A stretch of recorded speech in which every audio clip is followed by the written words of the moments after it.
The sense of hearing. Hearing is a spatial sense.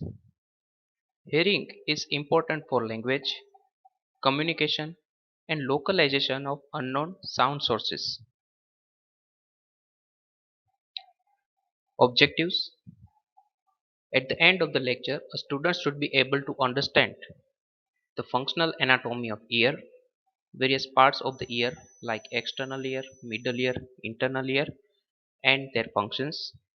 Important aspects regarding physiology of hearing like properties of sound waves, conduction and transduction of sound energy in the human ear, neural transmission and central processing of neural impulse, and finally applied aspect about the sense of hearing.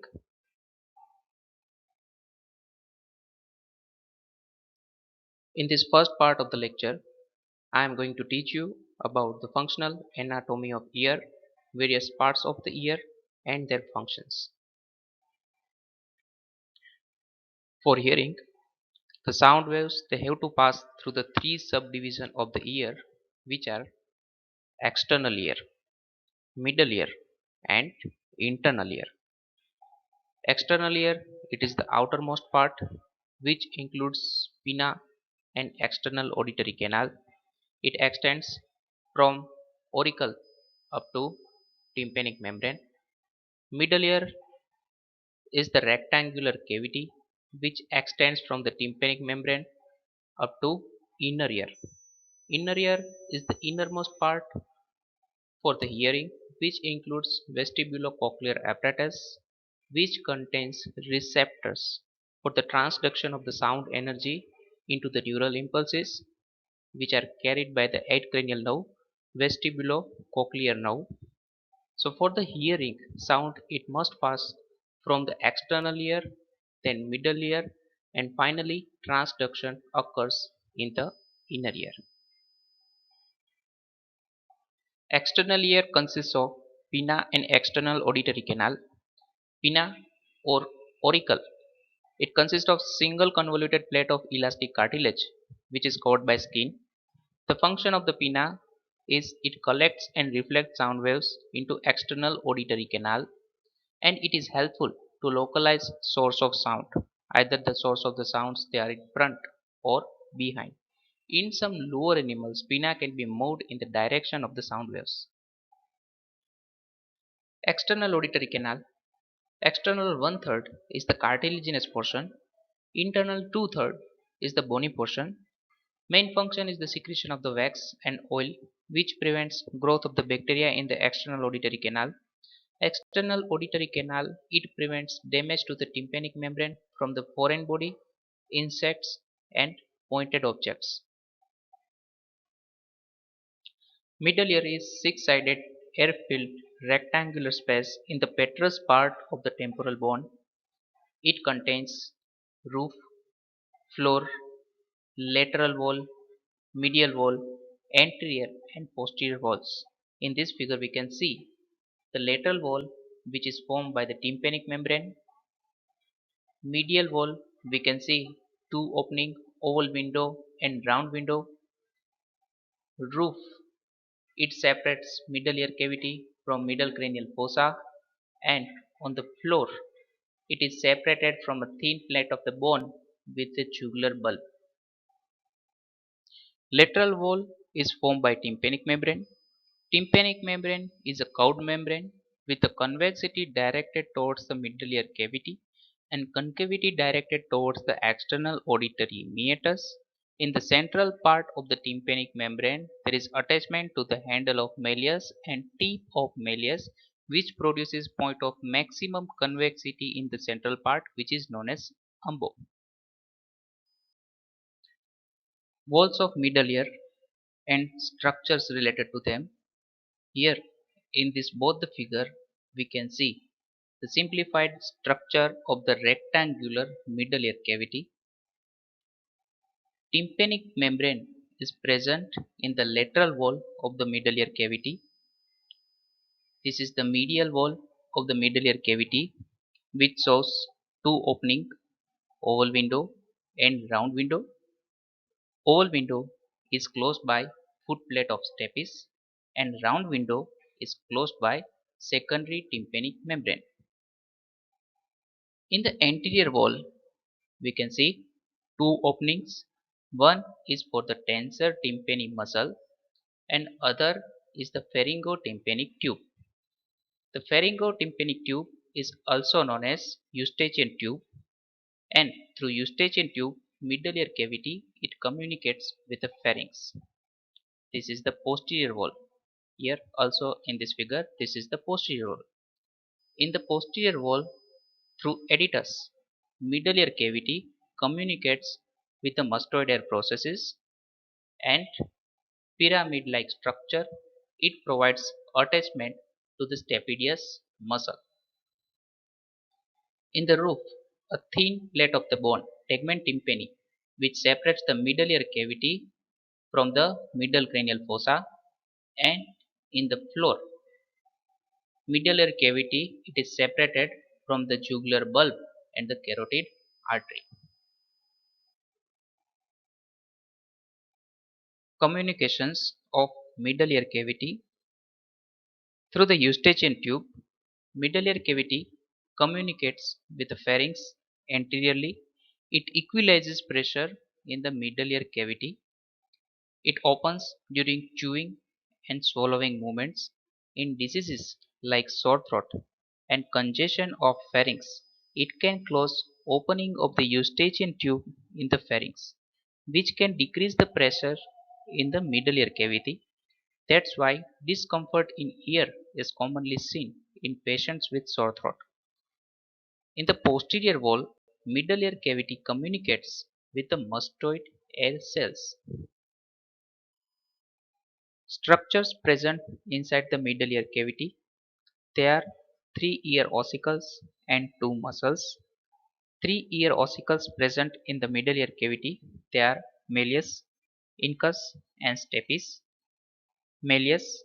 The appearance of the malleus is like a hammer. It contains head, handle, and tip. Handle and tip of the malleus they are attached with the tympanic membrane. Head of the malleus it is attached with the second ear ossicle, that is incus. Appearance of the incus is like anvil of the blacksmith, with which blacksmith usually forges his various instruments.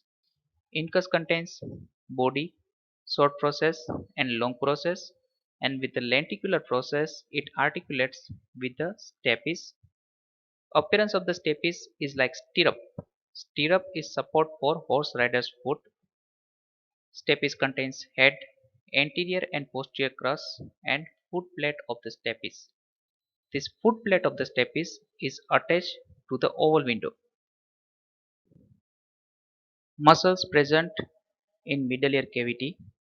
They are tensor tympani and stapedius. Tensor tympani muscle it is attached to the neck of malleus and it is innervated by trigeminal nerve. Stapedius muscle it is attached to the neck of stapes and it is innervated by facial nerve. Contraction of the tensor tympani muscle increases tension on the tympanic membrane, and contraction of the stapedius muscle it moves footplate of the stapes away from the oval window. Both these muscles they protect the inner ear from the loud sounds. Inner ear is situated in petrous part of the temporal bone. It consists of two parts, membranous labyrinth and bony labyrinth. Bony labyrinth contains three semicircular canals, vestibule and cochlea. Membranous labyrinth is lodged within bony labyrinth. It is filled with endolymph surrounded by perilymph. It contains vestibular apparatus and cochlear duct. Vestibular apparatus it contains auricle, saccule and semicircular canal. Auricle, saccule and semicircular canal it informs central nervous system about the position of head, and cochlea it is useful for the function of hearing. Structure of cochlea. Cochlea has the snail like structure. It contains 2 and 3 by 4 turns around the central bone, which is known as modulus. Surrounding the modulus, there is a thin plate of the bone, which is known as osseous spiral lamina.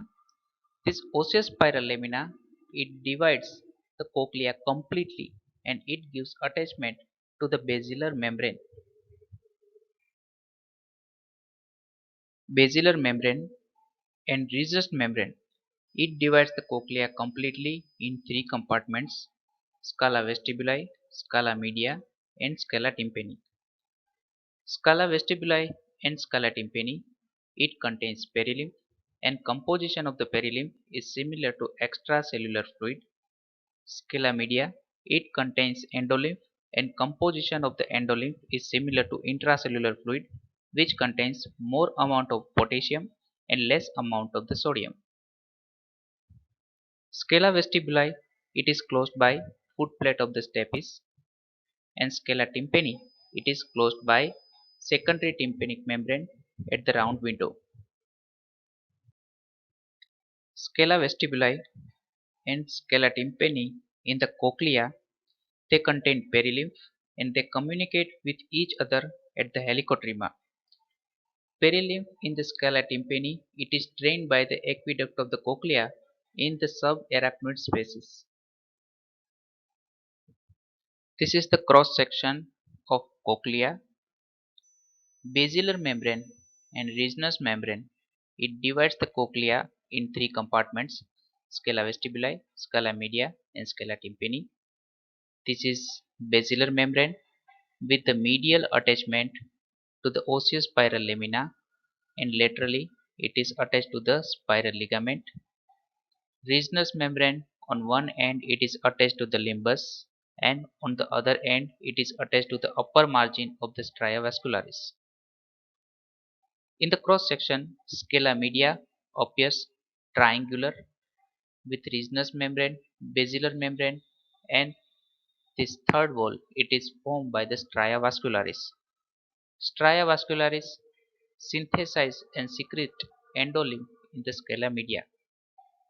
Scala media, it contains sense organ for the hearing, which is known as organ of Corti. This organ of Corti, it contains various receptors for the transduction of the sound energy into the neural impulses. Structure of organ of Corti. Organ of Corti, it is present on the basilar membrane.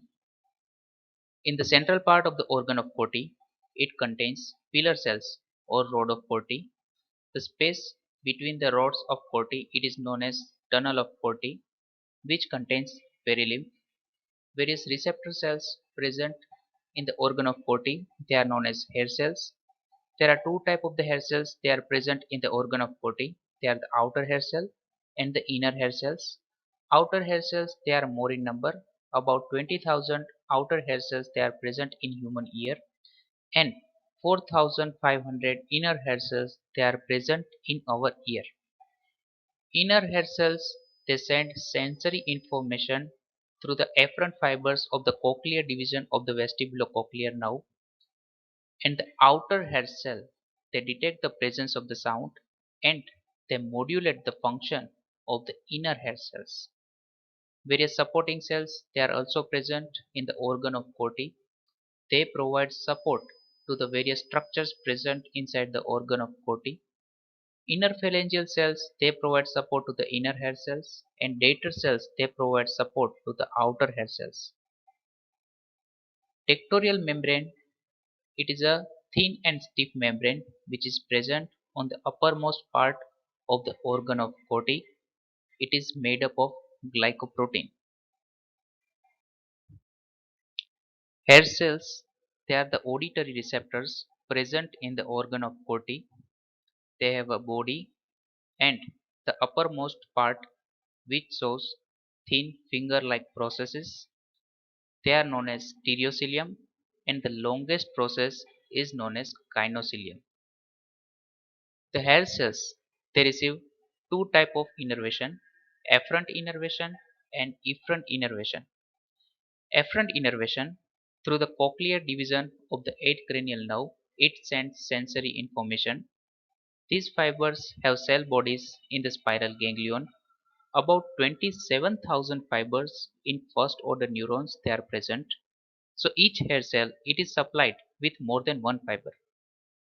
Efferent innervation from superior olivary nucleus via olivocochlear bundle. It descends to join 8 cranial nerve and end around the base of the outer hair cells, and it causes inhibition of the efferent fibers by releasing hyperpolarizing agent, most probably acetylcholine, and in this manner the outer hair cells then can modify the function of the inner hair cells. At the end of the first part, you have learned about the functional anatomy of ear. There are three parts of the human ear: external ear, middle ear, and internal ear. External ear it contains auricle or pinna and external auditory canal.